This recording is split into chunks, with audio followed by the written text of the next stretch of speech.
باب فضائل قرآن، فضائل قرآن اور قرآن کی حفاظت کرنا اور اس کو پڑھنا اور قرآن پاک کو نہ بھولنا، ٹھیک ہے، بار بار پڑھتے رہنا، اس بارے میں بہت ساری روایات ہیں جو ہم پڑھیں گے۔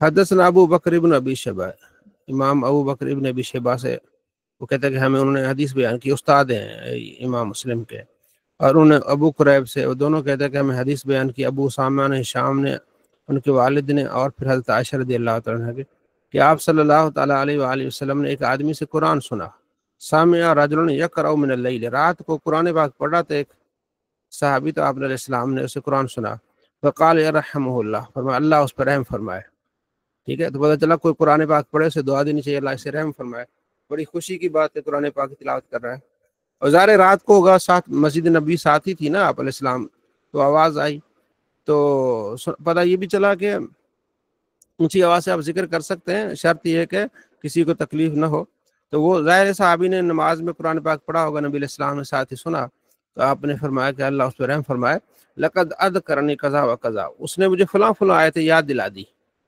جو میں فلاں فلاں سورہ سے میں نے اسے چھوڑ دیا تھا، تو وہ مجھے یاد دلا دی اس نے، ٹھیک ہے، تو قرآن پاک کی کوئی آیت پڑھے اور یاد آ جائے کہ فلاں فلاں صورت میں یہ آیت ہے، تو یہ آپ علیہ السلام نے آگے بھی اسی طرح مجھے انہوں نے وہ آیت یاد دلا دی۔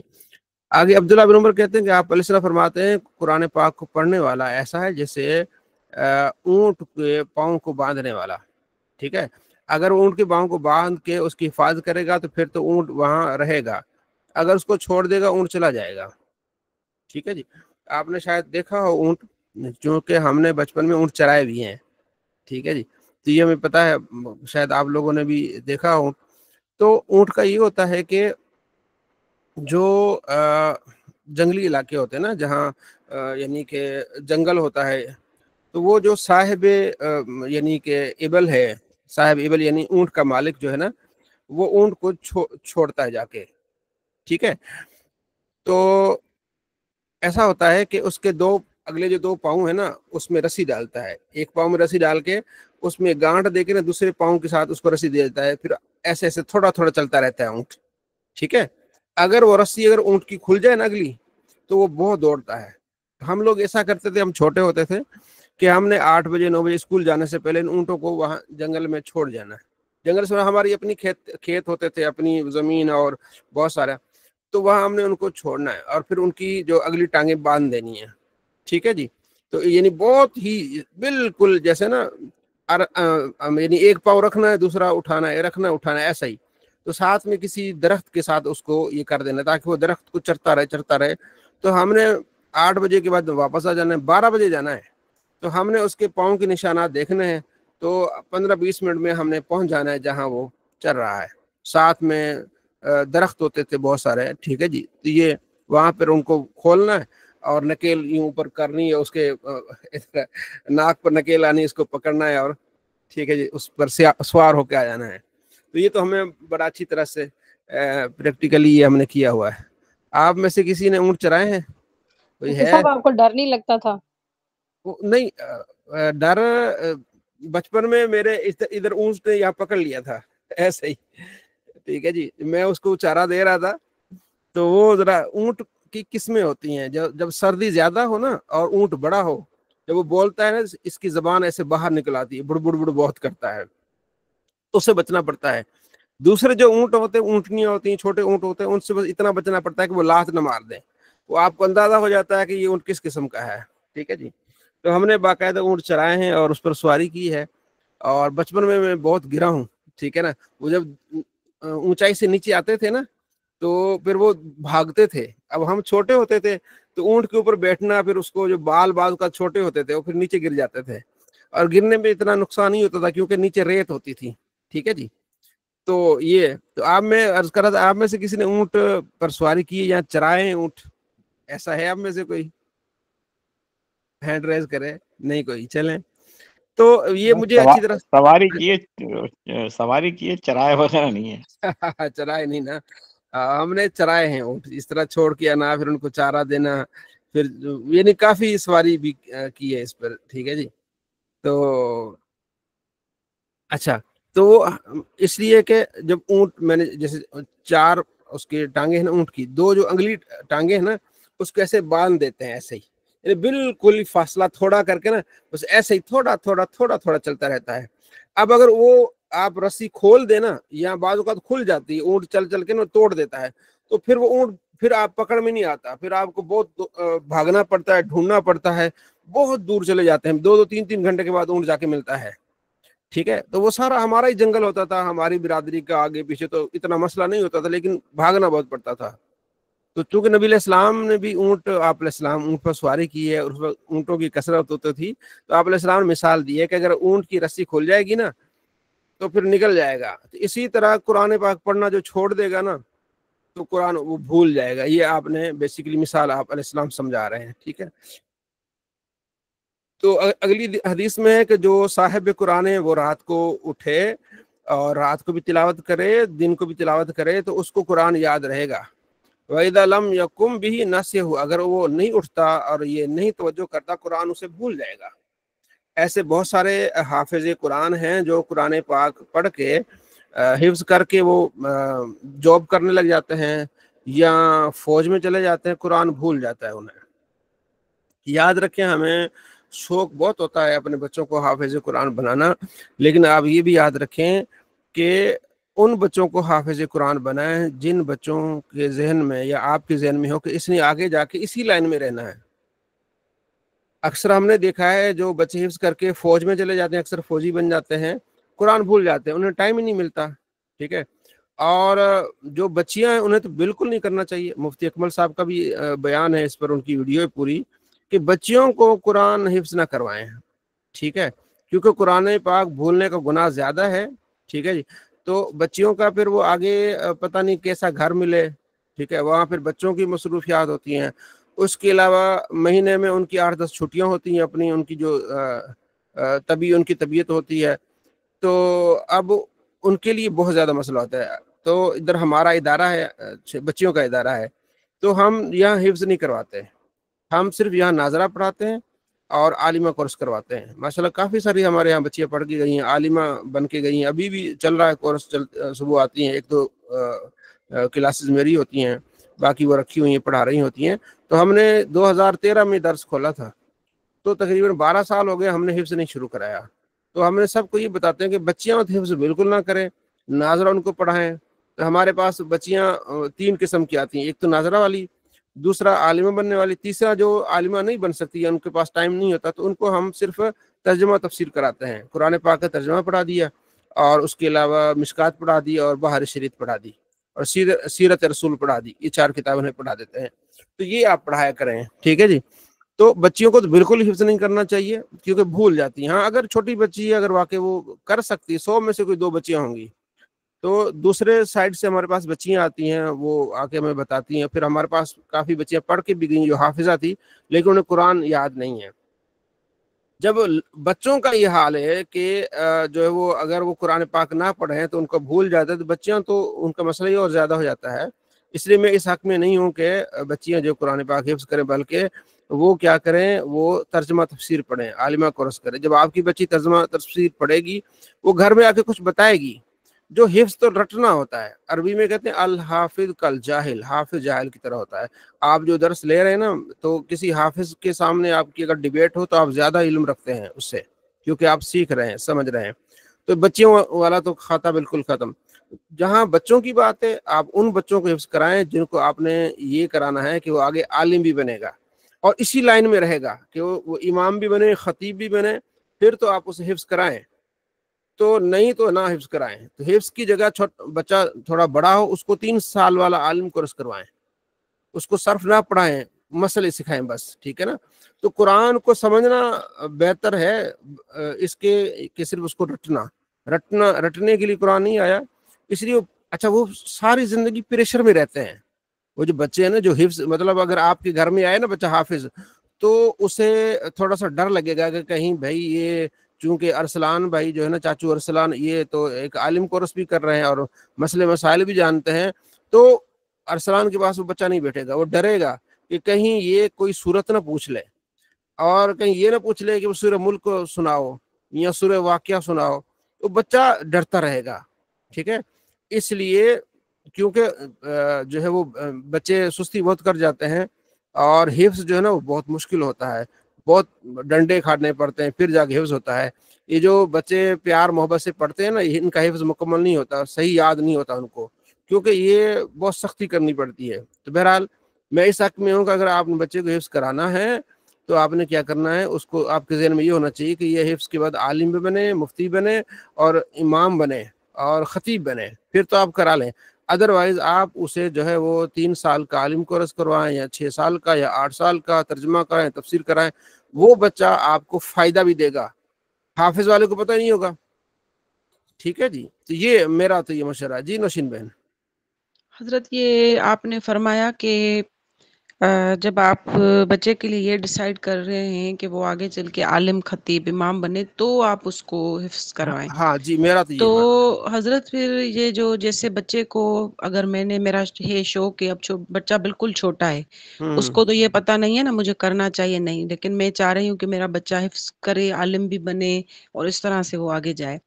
لیکن بچے جیسے بڑے ہوتے ہیں پھر ان کے انٹرسٹ الگ ہو جاتے ہیں, وہ خود ڈیسائیڈ, اب آج کل کی جو دنیا ہے, آج کل جو اویئرنیس آ گئی ہے, تو بچے کہتے ہیں اب میرا انٹرسٹ اس میں ہے. تو اس صورتحال میں پھر کیا مطلب ہوگا؟ اس میں دیکھیں نا, آپ تو گناہگار نہیں ہوں گے نا, آپ نے تو ارادہ کی, کیا پتہ آپ کامیابی ہو جائے.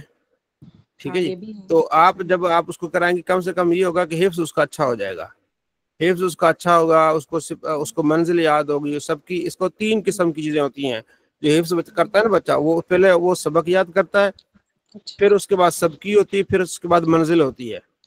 ٹھیک ہے جی, اچھا سبق یہ ہوتا ہے کہ وہ 16 لائنیں 15 لائنیں وہ سناتا ہے, اس کے بعد فوراً جو پچھلے جو سبق 1 ہفتے کا ہے نا وہ یاد کرتا ہے, اس کو دہرا کے وہ سناتا ہے 1 ہفتے کا پورا. پھر اچھا شام کو جو ہے وہ ایک پچھلا پورا سپارہ سناتا ہے, اسے منزل کہتے ہیں. ٹھیک ہے, اوکے. تو وہ پھر بار بار ریپیٹ ہوتا ہے, تو پھر بچے کو حفظ یاد ہو جاتا ہے. ٹھیک ہے, اور اچھا جو حضرت آپ جی مکمل کریں. جی جی اچھا, آپ نے یہ آبزرو کیا ہے اپنے اس پورے ایکسپیرینس میں کہ جو حافظ بچے ہوتے ہیں ان کی میموری دوسرے بچوں سے تیز ہو جاتی ہے, نہیں, آہستہ ایسا آہستہ, لازمی ایسا نہیں ہے؟ نہیں, ایسا کوئی اچھا لازمی نہیں ہے. ٹھیک ہے نا. ٹھیک ہے, صحیح. جی عبدالرفیق صاحب. جی غالب صاحب بہت شکریہ, آپ نے یہ بڑا اچھا موضوع جو ہے نا یہ بات بیان کر دی. کیونکہ یہ جو ہمارے معاشرے میں ہے نا کہ بھائی میں اپنے بچے کو حفظ کراؤں گا, یعنی ہم ہاں چاہتے ہیں ماں باپ جو ہیں بغیر ہاں ٹکٹ کی جنت میں جانا. جی, وہ جنت کے چکر میں ہوتے ہیں. وہ جنت کے چکر میں ہوتے ہیں, اصل میں بعد میں بچے کو انہوں نے جہنم میں پہنچا دینا ہے جب وہ بھول بھال کے جائے گا.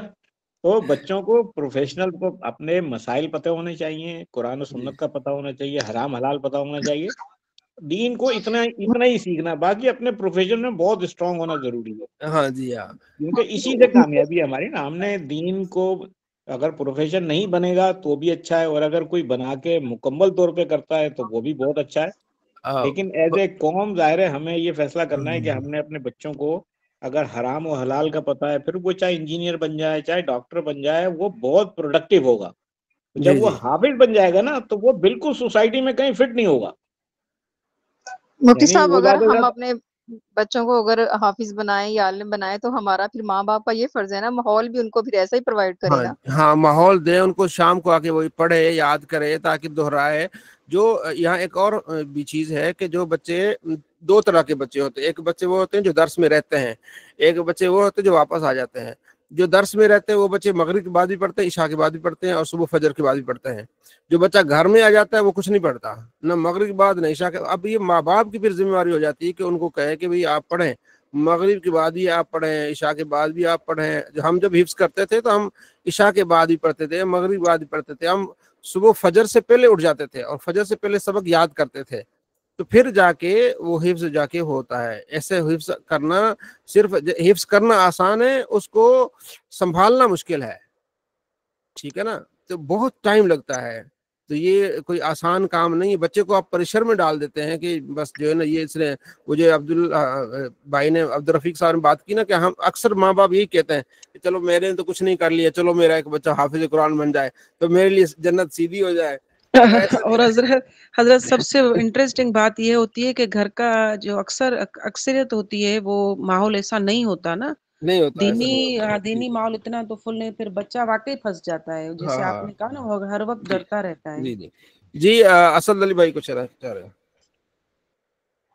میں کہنا چاہ رہا تھا کہ الحمدللہ یہ بھی ہے کہ وہ ہم حفظ کے لیے بھی اس کو بھیجتے ہیں نا جو ہر طرف سے ناکارہ ہو جاتا ہے، تو پھر ہاں اس یہ کو بڑی بیچارے نے اہم. کیا یاد. ہاں یہ ہم بھی. دین اس کو جی کرتے ہیں جو جی فارغ کو دے جو سب سے اچھا ہے، تو وہ اس میں کوئی مطلب کا بھی. اب جو ہر طرف سے ناکارہ ہے، اسکول میں بھی نہیں پڑھا بیچارہ، کہیں اور بھی کام کاج نہیں ہوتے، چلے اس کو دین کے لیے دے دیتے ہیں. اب اس بیچارے نے کیا پڑھنا ہے اور آگے جو ماحول اس نے دینا ہے وہ پھر کیا بیچارہ دین کی خدمت کرے گا. جو شرارتی بچہ ہوتا ہے یا بالکل نکٹو بچہ ہوتا ہے یا کوئی کام نہیں کرتا، ہم کہتے چلو یہ حافظ بن جائے. اب اس سے جو ہے نا پھر وہ ماحول میں وہ نہیں رہتا. اچھا بچہ ہو، محنتی ہو، ٹھیک ہے نا، تو وہ اگر حافظ قرآن بنے، آگے اس کا ذہن سارا کچھ ہو تو یہ بڑا اچھا ہوتا ہے. ٹھیک ہے جی. تو یہ بڑا روب بھی پڑتا ہے اس چیز کا. ٹھیک ہے جی. مجھے ابھی یاد ہے ہم گاڑی پہ جا رہے تھے تو میں اور میرا ایک رشتے دار تھا، تو ہماری فیملی ذرا اسٹرانگ فیملی اور ہمارے زمینیں ہیں، کچھ جائیداد ہے، تو ہم گاڑی پہ جا رہے تھے تو ان نون لوگ تھے کہیں. انہوں نے کہا جی آپ کہاں جا رہے ہیں؟ ہم نے کہا فلاں. آپ کس فیملی سے؟ ہم نے ان کو بتایا. ان کا اچھا تم لوگ کہاں اس فیملی میں حافظ بن گئے. ٹھیک ہے جی. تو اب مطلب اسٹرانگ جو ہو وہ حافظ بنے، قاری بنے، عالم بنے، تو یہ اچھا لگتا ہے. اب میں ادھر جب ہوتا تھا، سندھ میں ہوتا تھا، تو سندھ میں یہ ہوتا ہے کہ جب آپ نے مصلی سنانا ہے نا، حافظ نے مصلی سنانا ہے، تو اکثر ایسا ہوتا تھا کہ مسجد کے جو متولی ہے نا، وہ شام کو کاپی لے کے نا تو بازار میں پھرتے تھے، جناب علی ہم نے حافظ رکھا ہے، وہ قرآن پاک جو وہ سنا رہے ہیں، تو لہٰذا آپ نے نا خدمت کریں. مجھے بہت برا لگتا تھا. میں نے کہا یہ کیا ہے؟ مطلب کرنی ہے تو جو کرنا چاہے وہ کرے. آپ جا کے بازاروں میں وہ کاپیاں لے کے تو ان کے نام لکھ رہے ہیں کہ 100 دے رہا ہے، کوئی 200 دے رہا ہے. مجھے ذاتی طور پر یہ پسند نہیں تھا. تو اللہ نے مجھے ایسی جگہ بھیجا، اب جہاں میں یہاں ہوں، یہاں کوئی وہ نہیں ہوتا. ہم یہاں جمعے کا بھی چندہ نہیں کرتے، خود جس نے ڈالنا ہے گلے میں ڈال کے جائے. ہم جو ہے وہ یہاں میں قرآن پاک مکمل کرتا ہوں، کوئی اعلان نہیں ہوتا، کوئی چندہ نہیں ہوتا. کوئی اپنی خوشی سے دیکھ کے جائے ٹھیک ہے، نہ دیکھ جائے کوئی مسئلہ نہیں. میں اس سے مطلب میں مطمئن ہوتا ہوں اس چیز سے. تو یہ ایک فیملی کا بھی اثر ہوتا ہے. ٹھیک ہے نا. تو یہ جو کرتے ہیں ماحول، اب دیکھیں نا، یہ اچھا نہیں لگتا کہ بھئی حافظ صاحب کے لیے جو ہے نا وہ پیسے ہم جمع کر رہے ہیں، اور بازاروں میں جا کے اور وہ کاپیاں لے کے اور سارا کچھ نام لکھ رہے ہیں، اس نے اتنے دیے، اس نے اتنے دیے. تو جو فیملی میں ہوں گے، وہ جو سمجھدار ہوں گے یہ کہ یہ طریقہ ٹھیک نہیں، جس نے دینے وہ دے دے. ٹھیک ہے نا. تو ماشاءاللہ وہ اپنا ان کا سیٹ اپ ٹھیک ہے تو اپنا کام کریں. تو یہ ہمیں ان لوگوں کو اس لائن میں لگانا چاہیے جو عالم. دیکھیں اکثر وہ کہتے ہیں کہ یہ جی علماء کیوں نہیں چیزیں پروڈیوس کرتے؟ بھائی کیسے کریں؟ بیچارے پیچھے سے بالکل کمزور ہیں، ان کا اپنا کھاتا پورا نہیں ہوتا، تو انہوں نے تحقیق کیسے کرنی ہے؟ آپ نے ایسی قوم کو آگے بڑھانا ہے جو اسٹرانگ ہو، کام کریں، لکھیں، پڑھیں، وہ آگے آپ کو کچھ چیزیں دیں. ٹھیک ہے جی. تو پیچھے لوگ ایسے بھیجے ہوتے ہیں تو وہ پھر بیچارے اسی حساب سے ہوتے ہیں. ٹھیک ہے نا. تو وہ اپنا گھر چلانا ہوتا ہے، ساری چیزیں کرنی ہوتی ہے. تو بہرحال آج کا ٹاپک یہ ہے کہ آپ نے بچوں کو، اب مجھے پچھلے دنوں سعودیہ سے بھائی نے رابطہ کیا کہ آپ نا ہمارے بچوں کو حفظ کرائیں اور یہ وہ اس طرح کی چیزیں. اب وہ صبح مطلب میں نے کہا ہم حفظ نہیں کراتے. انہوں نے یہ کہا جی آپ کیا کس طرح طریقہ کار ہوتا ہے، کہاں سے آپ وہ دیتے ہیں، آپ ان کو سند کہاں سے دیتے ہیں؟ میں نے کہا ہم نے کہا ہم یہ پڑھاتے ہیں، ترجمہ تفسیر پڑھاتے ہیں اور یہ مسلم وغیرہ پڑھاتے ہیں، ہم حفظ نہیں کراتے اس حساب سے. ٹھیک ہے نا. تو اب وہ بچہ جو سعودیہ میں پڑھ رہا ہے، اسکول پڑھ رہا ہے، آ کے اس نے آن لائن 2 گھنٹے بھی مشکل سے دینا ہے، 1 گھنٹہ دینا ہے، تو اس کا حفظ بھی مکمل نہیں ہوگا، بچہ جو ہے وہ ڈسٹرب رہے گا. ٹھیک ہے. تو آپ اپنے بچوں کو ضرور دین سکھائیں. دین سکھائیں نا. دین سکھانا یہ ہوتا ہے کہ آپ ان کو ترجمہ پڑھائیں، تفسیر پڑھائیں، حدیث پڑھائیں، اس کو مسائل سکھائیں. یہ چیزیں دین سکھانا ہوتی ہے. ٹھیک ہے جی. تو حفظ کرنا، ہاں گھر میں ان کو آخری سپارہ حفظ کروائیں. آپ خود کرا سکتے ہیں، سورہ یاسین کروا سکتے ہیں، سورہ مزمل ہے، سورہ واقعہ ہے. اتنا کرائیں کہ وہ خود مطلب پڑھے اور اس کو یاد رہے. ٹھیک ہے جی. مفتی صاحب حفظ ہے جو نفل میں آ جاتا ہے، ترجمہ تفسیر فرائض میں آ جاتی ہے. ہاں دیکھیں یہ سمجھنا لازمی ہے. یہ اگر آپ نے اپنی بچی کو یہ ترجمہ تفسیر پڑھایا ہوگا تو وہ آپ کو جو ہے مسائل بتائے گی، سارا کچھ سمجھائے گی. اچھا ایک اور چیز بڑی ہے، یا آپ کو علم میں ہوگا کہ ایک بیٹی اگر پڑھ لیں، گھر میں ایک بچی اگر پڑھی لکھی ہو نا، تو پورے گھر کو بتا دیتی ہے، سمجھا دیتی ہے. اس کا بڑا فرق ہوتا ہے. اگر وہ ترجمہ تفسیر بیٹی نے پڑھا ہوا ہو نا، تو اس کا چھوٹے بچوں کو پڑھا رہی ہوتی ہے، وہ قاعدہ پڑھا رہی ہوتی ہے، سمجھا رہی ہوتی ہے. تو یہ بہت اہم چیز ہے. ٹھیک ہے جی. چلیں ہمارے یہاں پہ سعودی عرب میں ہمارے یہاں جو ایشیا سے آئے ہوئے لوگ قاری پڑھاتے ہیں نا، جی جی جب تراویح پڑھاتے ہیں تو یقین مانے عرب نا اتنا ہنستے ہیں، کہتے ہیں یار پتہ نہیں یہ کیا پڑھ رہے ہیں، ان کو یہ بھی نہیں پتا رکنا کہاں ہے، کہاں جملہ ختم ہوا ہے، ہاں کہاں جی جملہ جی ختم نہیں ہوا ہے، یعلمون تعلمون کے علاوہ ان کی کوئی بات سمجھ نہیں آتی کوئی بات سمجھ نہیں آتی، بہت تیز پڑھاتے ہیں، بہت تیز ہاں، پڑھاتے ہیں. تو ٹھیک ہے جی. یہ جو ہے نا مطلب بڑا اس پہ قرآن بڑا سے سوال کرنا مذاق ہے، چاہیے. میں قرآن سے دیکھیں نا، قرآن سے مذاق ہے نا. آپ ہاں قرآن کو یہ آپ نے مطلب کیا سمجھایا قرآن پاک کو؟ آپ قرآن پاک پڑھ رہے ہیں اور اتنی جلدی پڑھنے کی ضرورت کیا ہے؟ میں پڑھاتا ہوں 1 گھنٹہ لگتا ہے، 1.25 گھنٹہ لگ جاتا ہے. ایک ایک لفظ جو ہے نا وہ الگ الگ کر کے پڑھنا ہے. جی آپ پڑھنا ہے تو اچھی طرح سے پڑھیں. ٹھیک ہے، اب اتنا جلدی کیا ہے؟ ٹھیک ہے جی. تو بہت جلدی پڑھتے ہیں، جس میں الفاظ بھی جو ہے نا وہ صحیح ادا. وہ بہار شریعت کے مصنف ہے نا مفتی امجد علی اعظمی صاحب، انہوں نے اپنی کتاب میں لکھا ہے کہ کئی سال ہو گئے میں نے تراویح امام کے پیچھے نہیں پڑھی، اپنے گھر میں الگ پڑھتا ہوں. کہتے وہ قاری صاحب جو پڑھاتے ہیں یعلمون تعلمون سمجھ آتی ہے. ٹھیک ہے جی. صحیح بات تو اچھا پنجاب میں ایک تھوڑا سا کلچر اچھا ہے، یہ ہے کہ یہاں کمپٹیشن نہیں ہے. ہم جہاں میں رہتا ہوں، ہم 2 حافظ ہیں جو ہم تراویح پڑھاتے ہیں. باقی 2 جگہوں پہ مطلب یعنی قرآن پاک مکمل پڑھاتے ہیں، باقی چھوٹی صورتیں ہیں. تو سندھ میں نے پڑھایا ہے کئی مرتبہ. تو سندھ میں یعنی کہ جو مقتدی ہے نا وہ بھی کہتے ہیں بھائی فلاں حافظ جو ہے نا ہماری محلے والا، وہ تو جناب 30 منٹ میں تراویح مکمل کر لیتے ہیں، آپ جو 50 منٹ لگاتے ہیں. اب وہ بھی ریس میں شروع ہو جاتا ہے، کہتے ہیں یار وہ 30 میں مکمل کرتا ہے تو میں جو ہے وہ 50 میں کیوں کروں.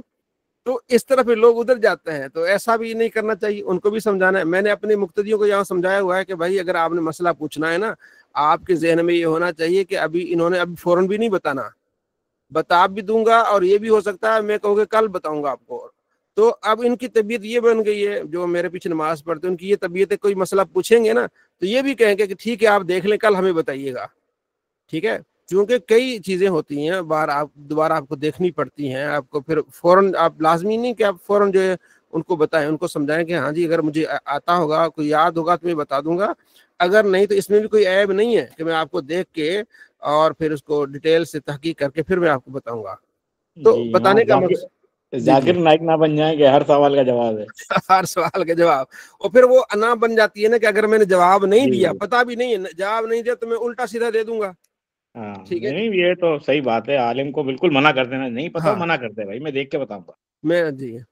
تو یہ جو حدیث ہے کہ جب قرآن پاک نہیں پڑھے گا نا تو وہ قرآن پاک کیا ہو جائے گا، بھول جائے گا. اس لیے اچھا آپ لوگ جو آپ اکثر جو ناظرہ ہیں وہ بھی پڑھا کریں، کیونکہ اگر آپ نے 1 ہفتہ 1.5 ہفتہ قرآن پاک کو نہیں پڑھا نا تو آپ دیکھیں گے کہ آپ کی روانگی متاثر ہو رہی ہے، وہ روانگی آپ کی نہیں رہے گی.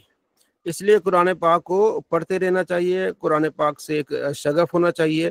جو حافظ قرآن ہے کم سے کم ڈیلی 3 سپارے پڑھے، یہ 1 سپارے کو 3 مرتبہ دہرائے. جو حافظ نہیں ہے وہ کوشش کرے آدھا سپارہ یا اس سے کم پڑھے، ضرور چھوڑے نا. ٹھیک ہے جی. چلیں جی. صلی اللہ علیہ محمد صلی اللہ علیہ وسلم.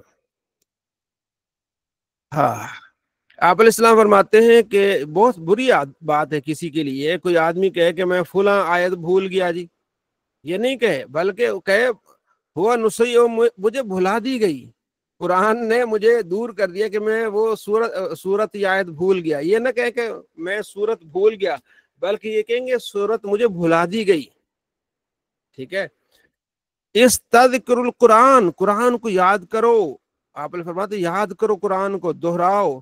فَلَهُ أَشَدُّ تَفْسِيرًا مِنْ صُدُورِ الرِّجَالِ، وہ دلوں سے بہت جلدی نکل جاتا ہے. جس طرح اونٹ کی رسی کھول دی جائے نا وہ دوڑ جاتا ہے، یہ بھی دلوں سے دور نکل جاتا ہے اگر اس کو بار بار نہ پڑھا جائے. یہ آپ علیہ السلام فرما رہے ہیں. تو اس کو دوبارہ آپ کو آگے بھی اسی طرح کی کوئی یہ نہ کہے کہ میں بھول گیا ہوں.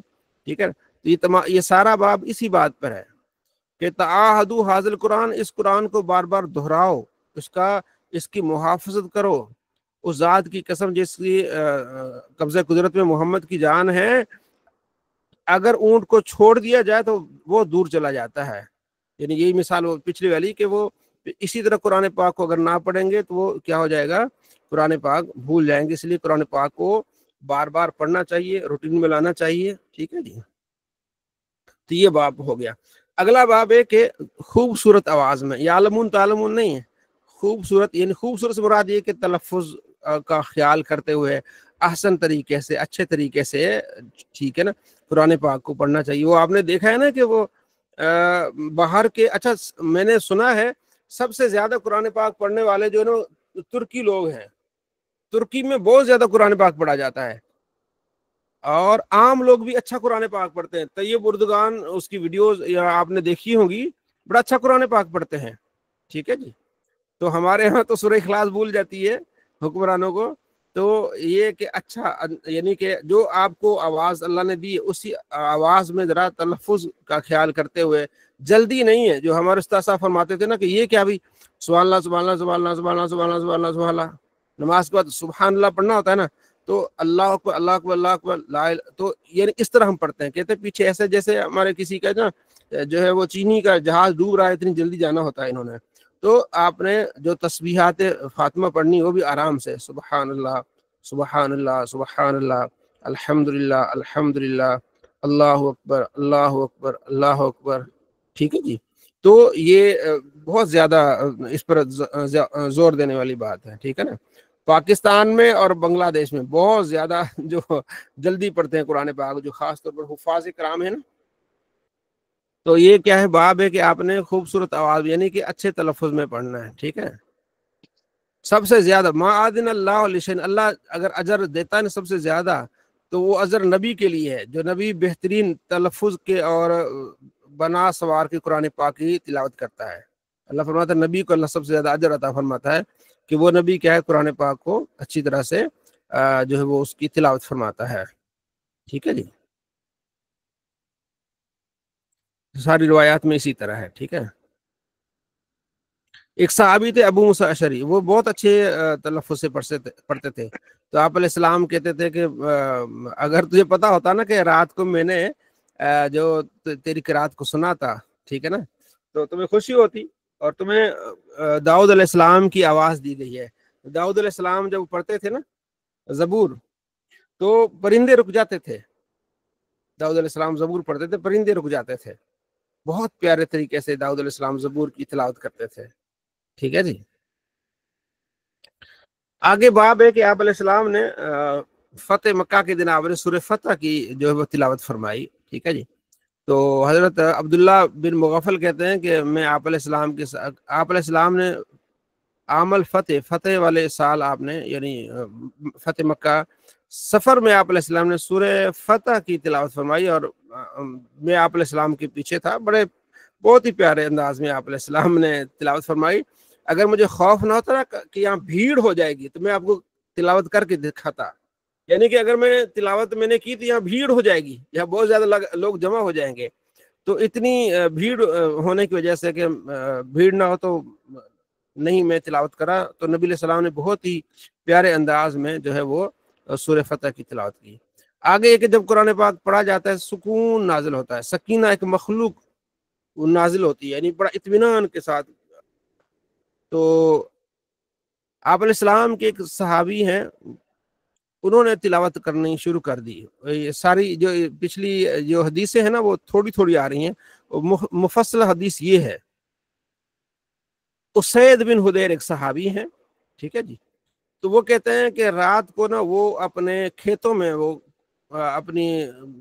میں جانور انہیں باندھا ہوا تھا، گھوڑا باندھا ہوا تھا ساتھ میں، وہاں رات کو کھڑے ہو کے قرآن پاک شروع کر دیے پڑھنا، تو وہ جو گھوڑا تھا نا وہ بدکنے لگا، اچھلنے لگا، ٹھیک ہے۔ تو پھر آپ خاموش رہے، پھر آپ جب پڑھتے پھر گھوڑا بدکتا اچھلتا، پھر خاموش ہوتے پھر گھوڑا بدکتا اچھلتا، تو کہتے ہیں کہ مجھے خوف ہوا کہ کہیں میرا بیٹا جو سویا ہوا نا یا چھوٹا بچہ، کہیں گھوڑا اس پہ نہ چڑھ جائے، نقصان نہ پہنچا اس کو۔ تو پھر میں اپنے بیٹے کی طرف گیا تو میں نے اوپر دیکھا تو وہ ایک پورا سائبان ہے، پورا ایک جنے سمجھو کہ ایک چھت کی طرح ہے، اور اس میں جو ہے وہ نیچے بلب کی طرح فانوس ہیں، اتنی بڑی روشنی نظر آ رہی ہے۔ تو یہ رات کو انہوں نے نظارہ دیکھا۔ صبح کہتے ہیں میں نبی علیہ السلام کے پاس گیا، میں نے کہا یا رسول اللہ اس طرح میں نے رات کو دیکھا ہے، اس طرح کا سائبان تھا اور اس طرح کی چیزیں تھی۔ تو آپ علیہ السلام فرماتے ہیں کہ پڑھتے جاتے، اسید بن حدیر پڑھتے جاتے، عرض کیا رسول اللہ میرا بیٹا تھا، مجھے ڈر تھا کہ کہیں بیٹے کو نقصان ہو جائے۔ حضور نے فرمایا پڑھتے جاتے، اگر تم پڑھتے جاتے یہ سائبان اور نیچے آتا اور نیچے آتا، اس کے اندر فرشتے تھے جو تمہارا قرآن سننے کے لیے آئے تھے، اگر تو پڑھتا رہتا صبح یہ تلکل ملائکہ تو کان تسمع لک، یہ فرشتے جو تمہارا قرآن سننے کے لیے آئے تھے، اگر تو پڑھتا تو لوگ ان فرشتوں کو دیکھ لیتے، صبح کو یہ سارا صاحبان دیکھتے۔ تو قرآن پاک پڑھنے کا اتنا سکون اطمینان ہوتا ہے کہ فرشتے اترتے ہیں، اور اس طرح ایک پورا ایک سمجھو کہ ایک محل سمجھ لے آپ، یا جس طرح ایک فانوس ہوتے ہیں، روشنی ہوتی ہے، وہ ساتھ لے کے آ رہے تھے فرشتے اور اس صحابی کی تلاوت کو سننے کے لیے۔ تو اتنی فضیلت ہے جب آپ قرآن پاک پڑھتے ہیں، ٹھیک ہے۔ بلند آواز پڑھنے سے کہ آہستہ؟ بلند آواز، اتنی آواز سے کہ آپ خود سن سکیں۔ اگر آپ کے گھر میں اور کوئی نہیں ہے تو اونچی آواز سے بھلی پڑھیں، کسی سونے والے کو تکلیف نہیں ہو رہی تو آپ اونچی آواز سے اپنے کمرے میں، ٹھیک ہے، اونچی آواز سے پڑھیں۔ لیکن اگر کوئی کسی سونے والے کی نیند میں خلل آ رہا ہے تو اتنے آواز سے آپ پڑھیں کہ جو ہے وہ آپ اپنے تک محدود اس کو رکھیں۔ آپ علیہ السلام فرماتے ہیں وہ مسلمان مومن جو قرآن پاک پڑھتا ہے وہ اترجا کی طرح ہے، ٹھیک ہے جی۔ تو اترجا کیا ہوتا ہے؟ یہ ہوتا ہے مالٹا، مالٹے کی طرح ایک پھل ہوتا ہے، ٹھیک ہے۔ تو اس میں خوشبو بھی ہوتی ہے اور ذائقہ بھی ہوتا ہے۔ مالٹے آپ لگا لو، یہ اگر باہر کے مالٹے آپ دیکھیں نا بڑے، اس میں خوشبو بھی ہوتی ہے، اس میں کیا ہوتا ہے، ذائقہ بھی ہوتا ہے۔ تو جو مومن قرآن پڑھتا ہے اس میں تر و تازگی بھی ہوتی ہے اور خوشبو بھی ہوتی ہے۔ اور جو مومن قرآن نہیں پڑھتا وہ جو ہے وہ کھجور کی طرح ہے، ذائقہ تو ہے لیکن خوشبو کوئی نہیں ہے۔ جو منافق قرآن پڑھتا ہے وہ ریحانہ پھول کی طرح ہے، خوشبو تو ہے لیکن اس میں جو اس کا ذائقہ ہے وہ بہت کڑوا ہے۔ اور جو منافق قرآن نہیں پڑھتا وہ تمہیں کی طرح ہے، جس کی نہ خوشبو ہے اور نہ اس کی کوئی ذائقہ ہے، بہت کڑوا ہوتا ہے تمہاں۔ تو یہ آپ علیہ السلام نے مثال دی، جو مومن قرآن پڑھتا ہے، ٹھیک ہے جی، وہ اس مالٹے اور اترجا کی طرح ہوتا ہے، جس میں خوشبو بھی ہوتی ہے اور اس میں کیا ہوتا ہے، ذائقہ بھی ہوتا ہے، ٹھیک ہے جی۔ اگلی حدیث میں ہے کہ جو مسلمان ماہر ہے قرآن پاک پڑھنے میں تو وہ کرامن کاتبین کے ساتھ ہے، اور جو قرآن پاک پڑھتے اس کی زبان اٹکتی ہے اس کو اجر دگنا ملے گا، ٹھیک ہے جی۔ آگے ہے قرآن پاک کی فضیلت کے بارے میں، ٹھیک ہے۔ حضرت ابی بن کعب، تو نبی علیہ السلام نے ابی بن کعب سے کہا کہ اللہ نے مجھے حکم دیا کہ میں تمہیں سورہ لم یکن یہ میں آپ کو پڑھ کے سناؤں۔ تو حضرت ابی بن کعب نے کہا یا رسول اللہ کیا اللہ نے میرا نام لیا ہے؟ فرمایا ہاں۔ تو آپ پھر رونے لگے۔ ابی بن کعب بہت بڑے قاری تھے، بہت قرآن پاک پڑھتے تھے، اور حضرت عبداللہ بن حضرت عمر رضی اللہ تعالیٰ عنہ نے جب آپ نے لوگوں کو جمع کیا اور فرمایا کہ یہ اکٹھے ایک مل کے تراویح پڑھیں، الگ الگ پڑھتے تھے تراویح، تو پھر ان کو امام مقرر کیا تھا ابی بن کعب۔ نبی علیہ السلام فرماتے 4 لوگوں سے قرآن سیکھنا ہے، ان میں سے ابی بن کعب۔ تو اللہ نے ابی بن کعب کا نام لیا، ٹھیک ہے، کہ اے محبوب آپ نے ابی بن کعب کو قرآن سنانا ہے۔ سب سے بڑی عبادت کیا ہے قرآن پاک میں؟ نماز کے بعد قرآن پاک بہت بڑی عبادت ہے، ٹھیک ہے۔ اور میرا یہ تجربہ ہے، اگر کسی چیز کی خواہش ہے تو آپ قرآن پاک زیادہ سے زیادہ پڑھیں، انشاءاللہ اللہ تعالیٰ نے غیب سے آپ کی مدد کرنی ہے اور آپ کی خواہش کیا ہونی ہے، پوری ہو جانی ہے۔ تو قرآن پاک کی آپ کیا کریں، تلاوت کریں۔ کراچی میں ایک مدرسے میں پڑھتا تھا، کارساز میں، شاید کل بھی بات ہوئی تھی، کارساز میں مدرسہ ہے قاری اسماعیل صاحب کا۔ تو یعنی کارساز میں ارد گرد ساری جو ہے نا فوجی رہتے ہیں، ٹھیک ہے۔ فوجیوں کی اپنی پتہ ہے آپ کو اتنی تنخواہ ہوتی ہے تو وہ خود اپنا گھر چلاتے ہیں، لیکن استادوں نے بہت بڑا اچھا مدرسہ بنایا ہوا تھا۔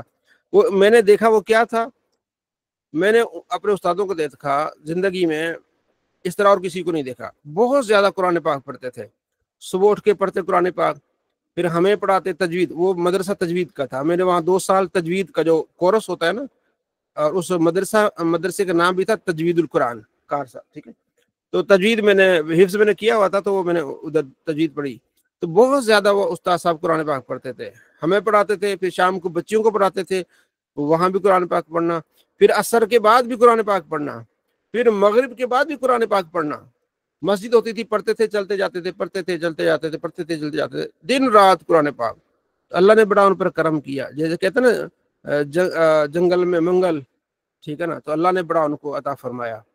تو قرآن پاک کی بہت زیادہ فضیلت ہے، ٹھیک ہے نا، گھر میں بڑی برکت ہوتی ہے۔ تو اس کو ہم نے معمول بنانا ہے گھر میں بھی قرآن پاک پڑھنے کا، ٹھیک ہے نا۔ حضرت عبداللہ بن مسعود کہتے ہیں کہ نبی علیہ السلام نے مجھے فرمایا کہ تم قرآن پڑھو، میں سننا چاہتا ہوں۔ اب دونوں وہاں آپ علیہ السلام خود ایک صحابی کو سنا رہے ہیں، اور یہاں آپ خواہش کر رہے ہیں کہ عبداللہ، جسے میں نے عرض کی نا کہ نبی علیہ السلام نے فرمایا 4 صحابہ سے قرآن سیکھو، ان میں سے عبداللہ بن مسعود بھی ہیں۔ تو عبداللہ تم قرآن مجھے پڑھاؤ، سکھاؤ، یعنی کہ قرآن پڑھو، میں سننا چاہتا ہوں۔ تو میں نے عرض کی یا رسول اللہ قرآن آپ پر نازل ہوتا ہے؟ فرمایا نہیں، میری خواہش ہے، میں چاہتا ہوں کہ انی اشتہی، میری خواہش ہے کہ ان اسمع من غیری، میں کسی اور سے قرآن پاک سنوں۔ کہتے پھر میں نے سورہ نساء شروع کر دی۔ جب یہاں پہنچا نا فَكَيْفَ إِذَا جِئْنَا مِن كُلِّ أُمَّةٍ بِشَهِيدٍ وَجِئْنَا بِكَ عَلَى هَؤُلَاءِ شَهِيدًا، کہ کیا حال ہوگا جب ہم ہر ایک امت میں سے ایک گواہ لے آئیں گے، اور ہم آپ کو محبوب تمام ان گواہوں پر بھی آپ گواہ بنا دیں گے۔ تب یہ میں نے یہ پڑھا تو میں نے سر اٹھایا، یا کہتے ہیں کہ کسی نے مجھے کوہنی ماری، تو میں نے جب دیکھا کہ نبی علیہ السلام کی آنکھوں میں سے آنسو رواں دواں ہیں، تو یہ نبی علیہ السلام نے خود انہیں فرمایا کہ تم مجھے قرآن پاک سناؤ، ٹھیک ہے جی۔ آگے بھی یہی حدیث ہے، ٹھیک ہے۔ تو کہتے ہیں کہ میں نے قرآن پاک نبی علیہ السلام کو سنایا۔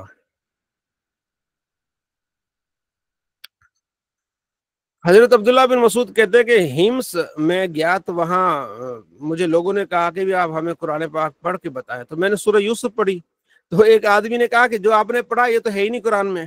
میں نے کہا میں نے نبی علیہ السلام سے سنا ہے، تو کہہ رہا ہے ہی نہیں قرآن، ہاں؟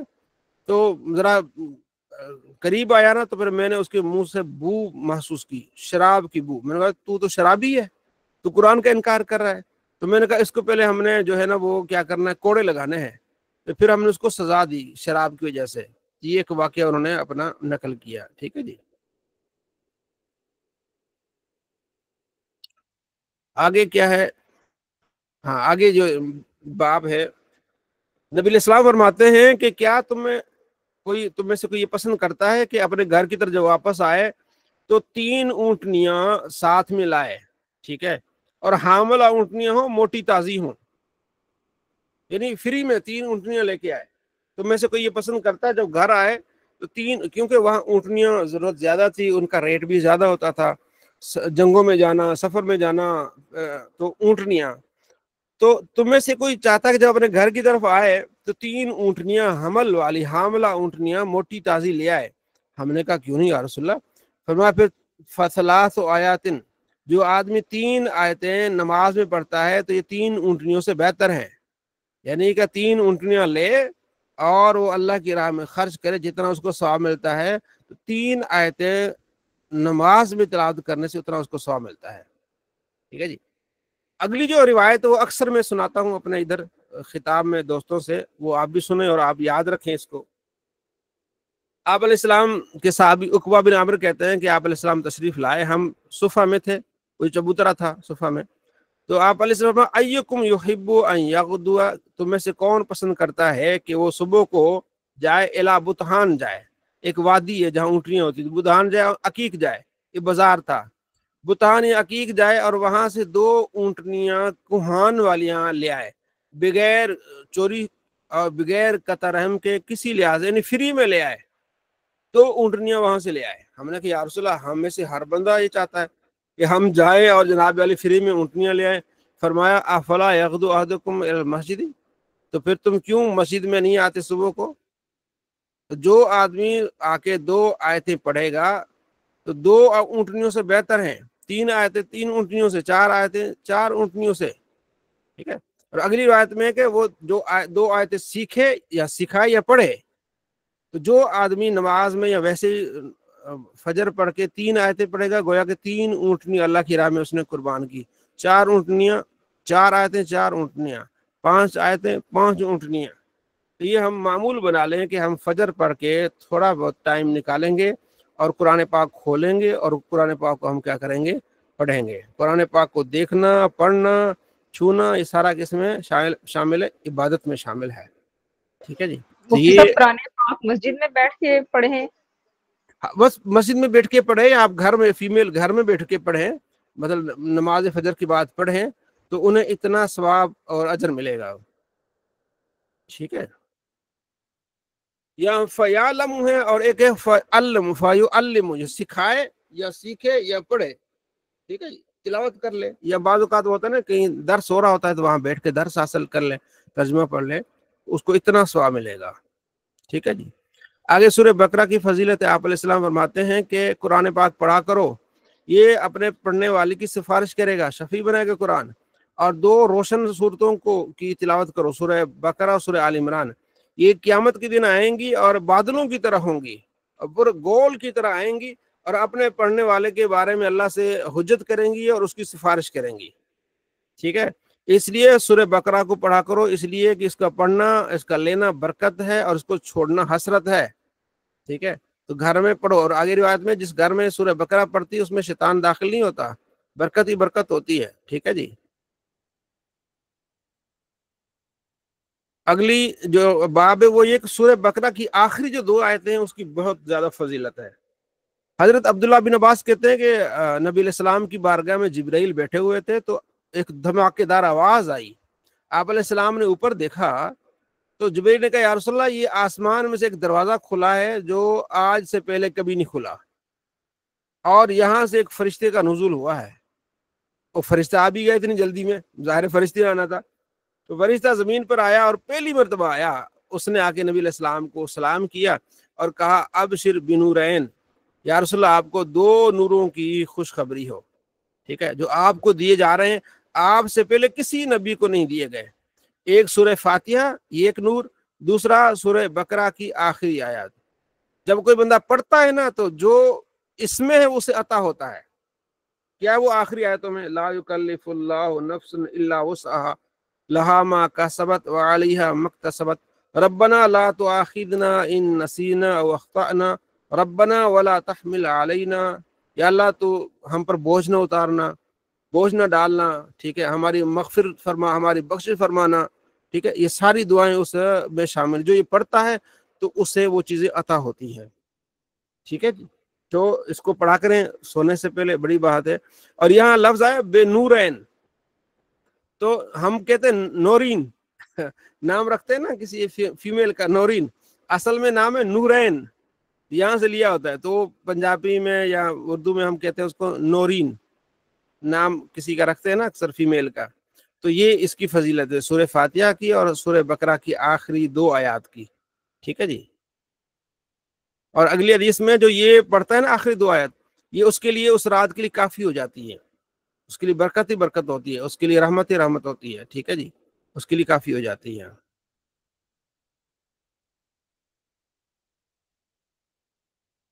تو یہ برکات بڑی اہم ہے، اس کو ہم نے پڑھنا ہے۔ آگے سورہ کہف کی اور آیت الکرسی کی فضیلت، نبی علیہ السلام فرماتے ہیں جو سورہ کہف کی پہلی 10 آیتیں حفظ کر لے گا نا، اسے دجال کا فتنہ نہیں پہنچے گا، دجال کا بہت خطرناک فتنہ ہوگا، تو جو سورہ کہف کی پہلی 10 آیتیں حفظ کر لے گا، اگر آپ ایک آیت روزانہ حفظ کر لیں تو 10 دنوں میں آپ سورہ کہف کی پہلی 10 آیات حفظ کر سکتے ہیں، یہ کرنی چاہیے۔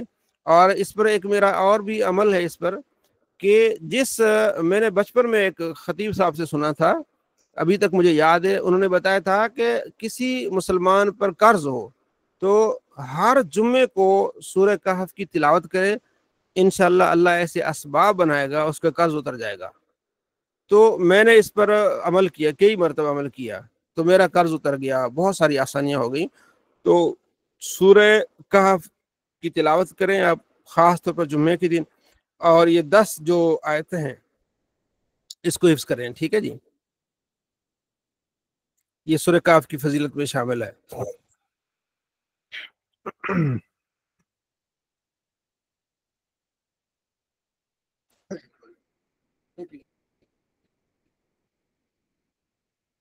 آپ میں سے کوئی مزید کوئی فرمانا چاہ رہا ہے؟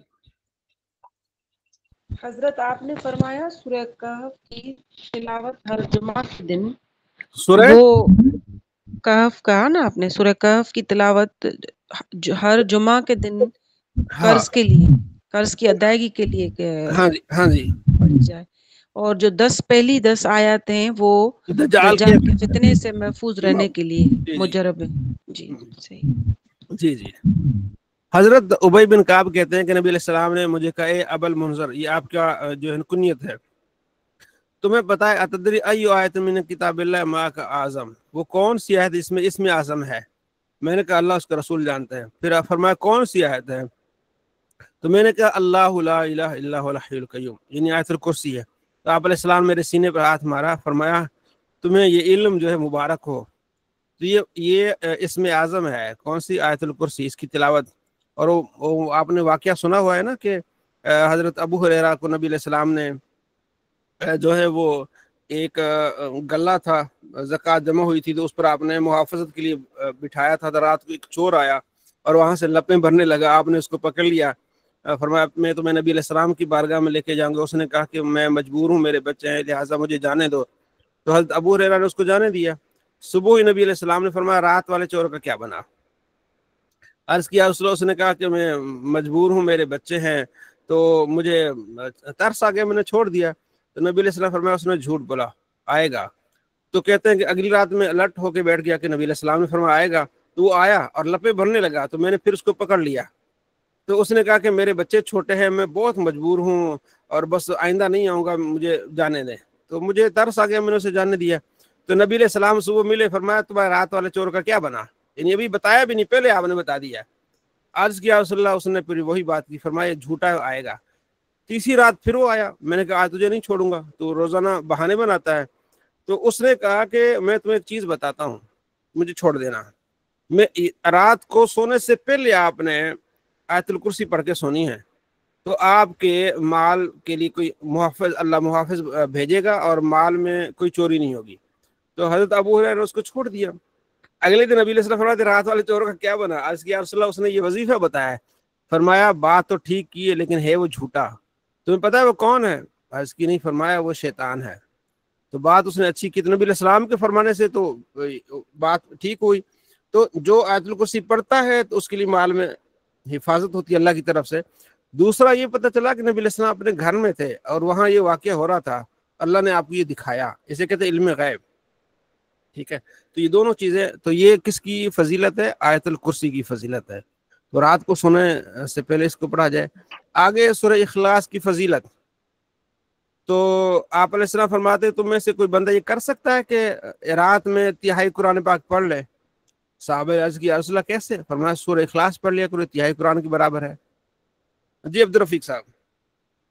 جی بہت شکریہ قاری صاحب۔ میں صرف ایک چیز ایڈ کر دوں اس میں، قرآن مجید کی ان آیات کو پڑھنے کی اتنی ساری فضیلتیں ہیں، تو اس کے بعد ہم لوگوں کو کسی جعلی پیر کے پاس جانے کی ضرورت نہیں ہے۔ نہیں بھائی، جی یہ چیزیں عمل میں لائیں، سورہ فلق سورہ ناس پڑھیں اور اپنے جسم پر دم کریں، انشاءاللہ کوئی اس طرح کا مسئلہ نہیں ہوگا۔ ٹھیک بالکل ہے جی، صحیح بات ہے۔ تو یہ وظائف، قرآنی وظائف آپ پڑھیں انشاءاللہ۔ تو ایسی جو جعلی پیر ہوتے ہیں، آپ جائیں گے، آپ کہیں گے یار آپ کو یہ ہو گیا ہے، آپ کو وہ ہو گیا ہے، آپ کو اور پریشان کریں گے، پریشان کر کے پیسے لیں گے۔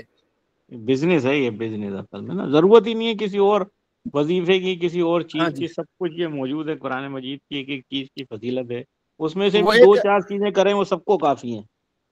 ایک دعائے سیفی ہے، شاید آپ نے سنا ہے دعائے سیفی؟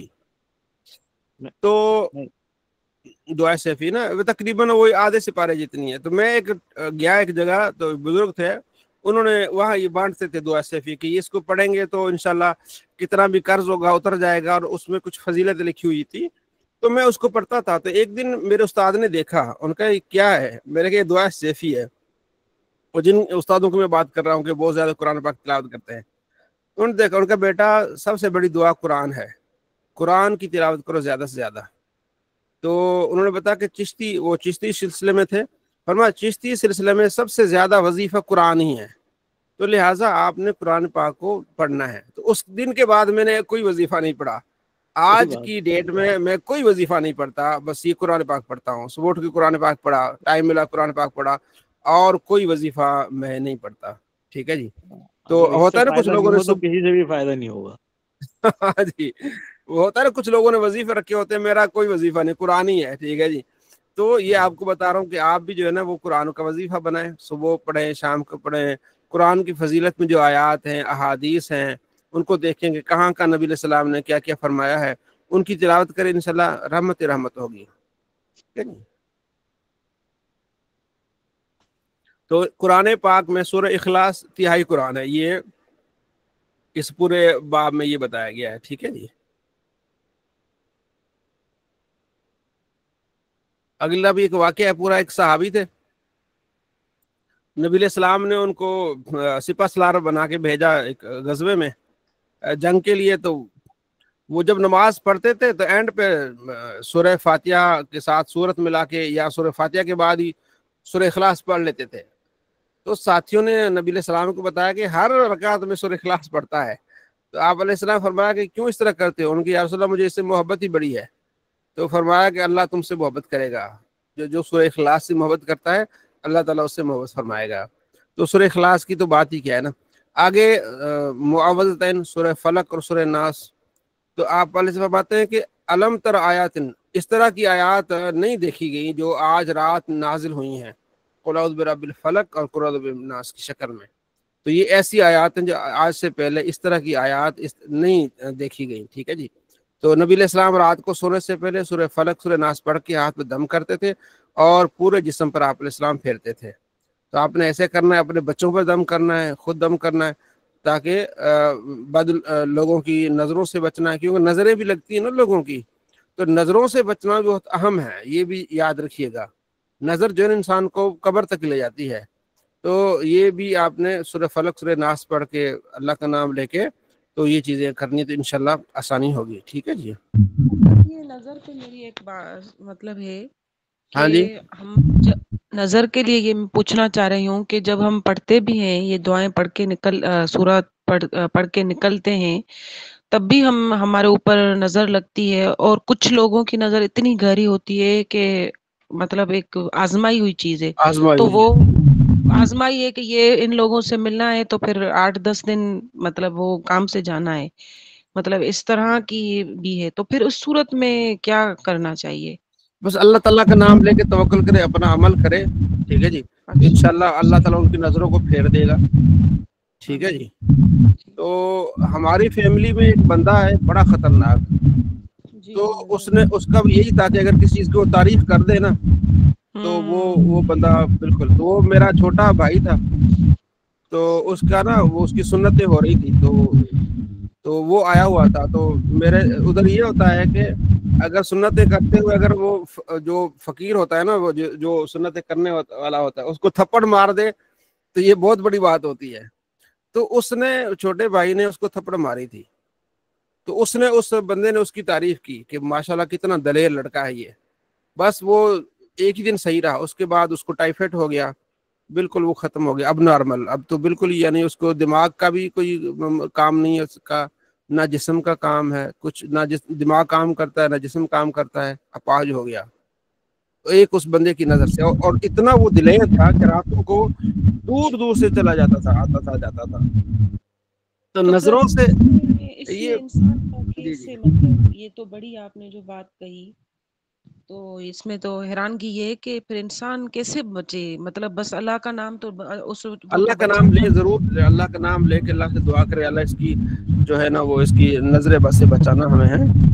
تو اچھا آگے حدیث ہے کہ 2 چیزوں میں حسد نہیں ہے، ٹھیک ہے۔ حسد تو ویسے برا ہے، یا کہتے منع کرتے رشک، 2 چیزوں میں رشک، وہ کیا ہے کہ اللہ نے جس کو قرآن دیا وہ قرآن کی تلاوت کرتا ہے اٹھتے بیٹھتے دن کو رات کو، اور وہ آدمی اس پہ آپ رشک کریں جس کو اللہ نے مال دیا اللہ کی راہ میں خرچ کر رہا ہے، یعنی 2 آدمی پہ رشک کیا جائے۔ رشک اور حسد میں یہ فرق ہے، حسد میں یہ ہوتا ہے کہ اگلے کی جو نعمت ہے وہ بھی ضائع ہو جائے، اور رشک میں یہ ہوتا ہے کہ اس کے پاس رہے اللہ مجھے بھی عطا فرمائے۔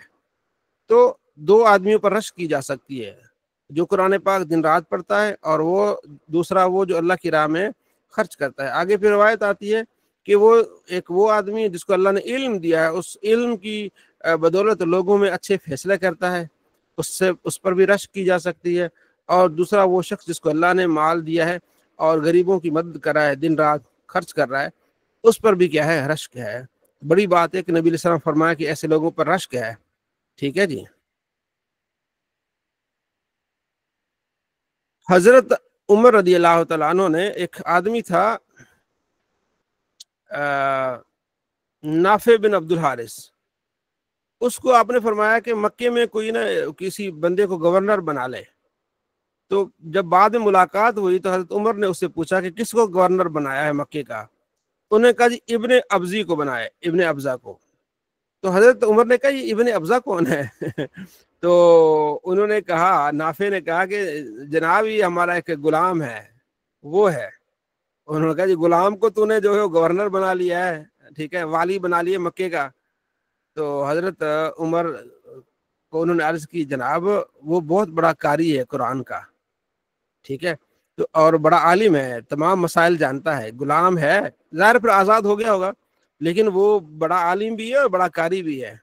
تو حضرت عمر نے اس کو شاباش دی، فرمایا بہت اچھا۔ نبی علیہ السلام فرماتے ہیں کہ بے شک اللہ اس کتاب کے وسیلے سے قوموں کو اٹھائے گا بھی، جو اس کتاب کو اٹھائیں گی، اس کتاب پر عمل کریں گی، اللہ ان قوموں کو اٹھائے گا، انہیں ترقیاں دے گا، اور جو اس کتاب کو چھوڑیں گی تو وہ بھی نیچے گر جائیں گی۔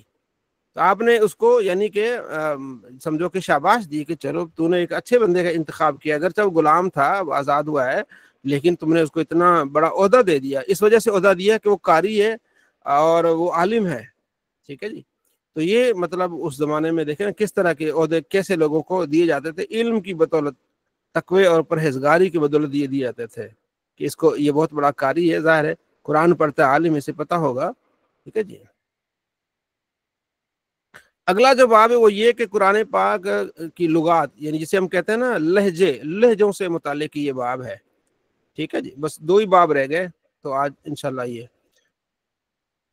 جیسے آپ پڑھتے ہیں نا 7 لہجے ہوتے ہیں قرآن پاک کے، ٹھیک ہے، تو وہ لہجے سے جیسے ہم مالک یوم الدین پڑھتے ہیں، ٹھیک ہے، اور ایک لہجہ مالک یوم الدین ہے، ہم پڑھتے ہیں والضحیٰ واللیل اذا سجا، اور ایک لہجہ والضحی واللیل اذا سجی۔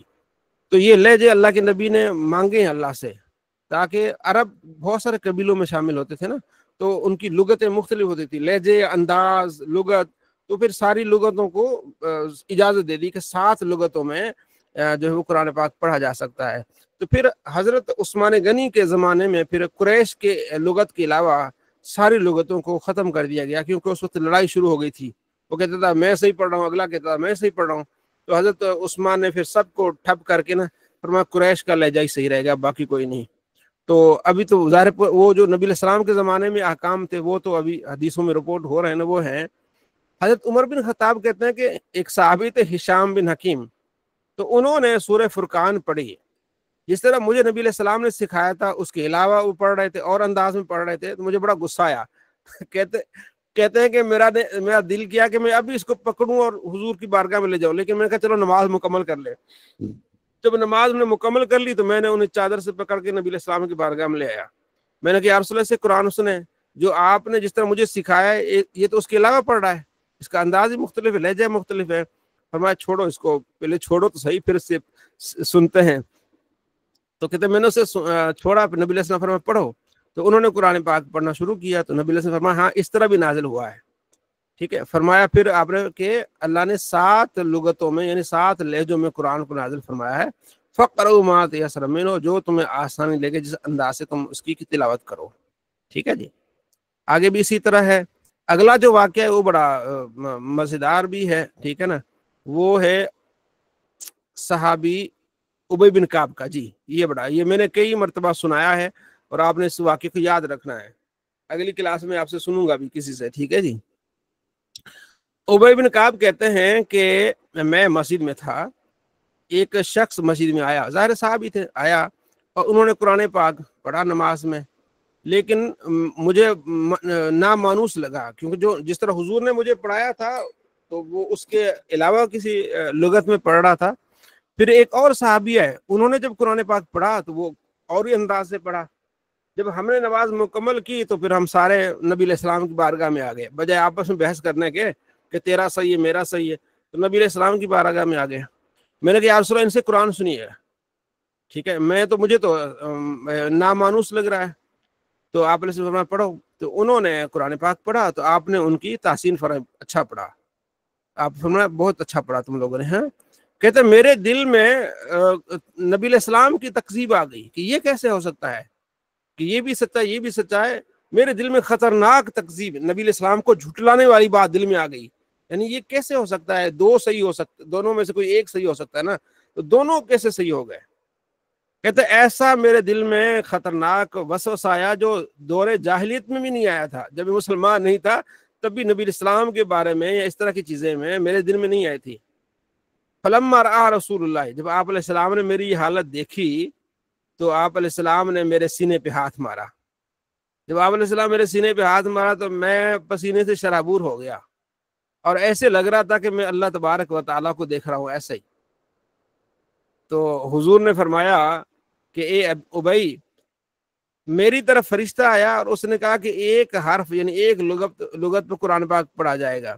میں نے کہا نہیں، میری امت کے لیے آسانی کریں۔ پھر دوبارہ آیا، اس نے کہا 2 لغتوں میں، 2 حرفوں میں۔ میں نے کہا نہیں، اور آسانی کریں۔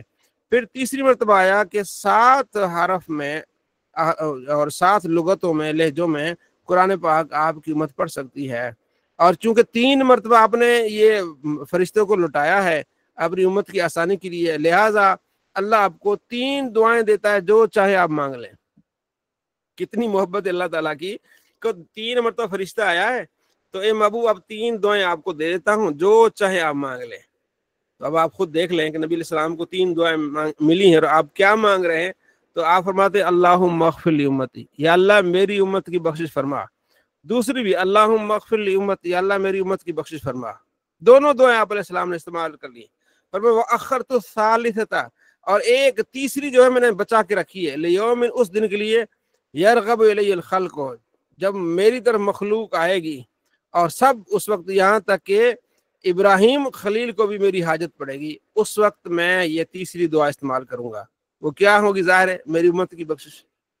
تو یہ نبی علیہ السلام کی کتنی محبت ہے اپنی امت سے، اور اللہ تعالیٰ کی اپنے محبوب سے کتنی محبت ہے کہ فرشتہ آتا ہے جو ہے وہ قرآن سے متعلق پہلی مرتبہ، دوسری مرتبہ، 3 مرتبہ آتا ہے۔ اللہ کہتا 3 مرتبہ فرشتہ آئے نا محبوب، آپ نے 3 دعائیں مانگنی ہیں۔ اور آپ علیہ السلام کی محبت دیکھیں، نہ اپنے لیے، نہ بلال کے لیے، نہ کسی اور صحابی کے لیے تنگیاں تکلیفیں گھر میں۔ ظاہر ہے آپ علیہ السلام ایک مہینہ بھی ہو جاتا تھا کہ چولہا نہیں جلتا تھا، تو آپ علیہ السلام نے اپنے لیے نہیں بلکہ اپنی امت کے لیے فرمایا اللہ میری امت کی بخشش فرما۔ کتنی مطلب یہ آپ علیہ السلام کی، اس نے فرمایا ورحمۃ للعالمین۔ جی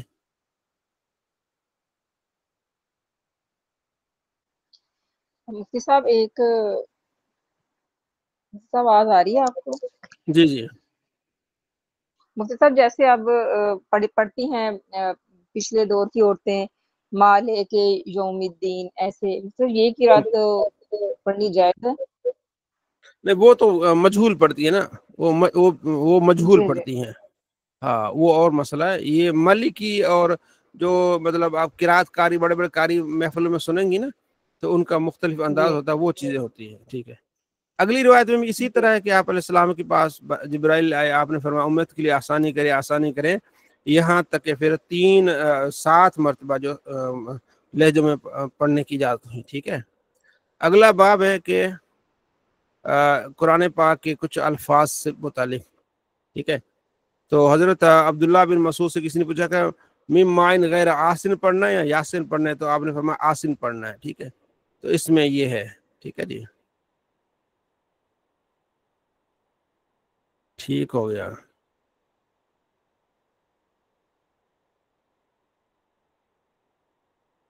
آگے ہے کہ حضرت عبداللہ بن مسعود کے پاس شخص آیا، اس نے کہا جی میں فلاں فلاں صورتیں پڑھ لیتا ہوں۔ فرمایا یہ قرآن ہے بھائی، شعر و شاعری نہیں ہے کہ جیسے شعر و شاعری بندہ کرتا ہے نا، پڑھتا جاتا ہے، ایسے نہیں، قرآن کو ٹھہر ٹھہر کے پڑھنا ہوتا ہے۔ آپ نے قرآن کو پڑھنا ہے، ٹھہر ٹھہر کے پڑھنا ہے، اتنی جلدی نہیں کرنی ہے۔ ٹھیک ہے جی، ٹھیک ہے۔ اب قرآن سے متعلق اچھا، فعل میم مدکر، یہاں بھی سوال ہوا تو آپ نے فرمایا کہ فعل میم مدکر پڑھنا ہے کہ فعل میم مدکر، تو فرمایا فعل میم مدکر۔ تو یہ سوال ہے۔ بس آخری جو بات ہے وہ یہ ہے آپ کی معلومات کے لیے کہ حضرت عبداللہ بن مسعود کے پاس ایک مصحف ہوتا تھا جس میں قرآن پاک لکھا ہوتا تھا، اس میں ایک لفظ وما ہے نا، واللیل اذا یغشی والنہار اذا تجلی وما خلق الذکر والانثی۔ ٹھیک ہے، تو یہ لفظ نہیں ہوتا تھا۔ ٹھیک ہے، تو وہ پھر محدثین نے اس کی آگے وضاحت کی کہ وہاں تک یہ شاید قرات نہیں پہنچی۔ ٹھیک ہے، واللیل اذا یغشی والنہار اذا تجلی والذکر والانثی، یہ پڑھا کرتے تھے سورہ لیل میں۔ وما خلق الذکر والانثى یہ نہیں پڑھتے تھے، ٹھیک ہے. تو ان پھر محدثین نے یہ جواب دیا ہے کہ شاید ان تک یہ قرات نہیں پہنچی، ادروائز قرآن پاک جو ہے تواتر کے ساتھ آیا ہے، تو وما خلق الذکر والانثى یہ لفظ ہیں، ٹھیک ہے جی. تو یہ کبھی مسئلہ اگر بنے کسی کے ذہن میں آئے تو اس میں علامہ غلام رسول سعیدی رحمۃ اللہ علیہ کی اس پر وضاحت ہے، وہ دیکھ سکتے ہیں، یہ صرف آپ کی معلومات کے لیے، ٹھیک ہے جی. تو آج ہم نے قرآن پاک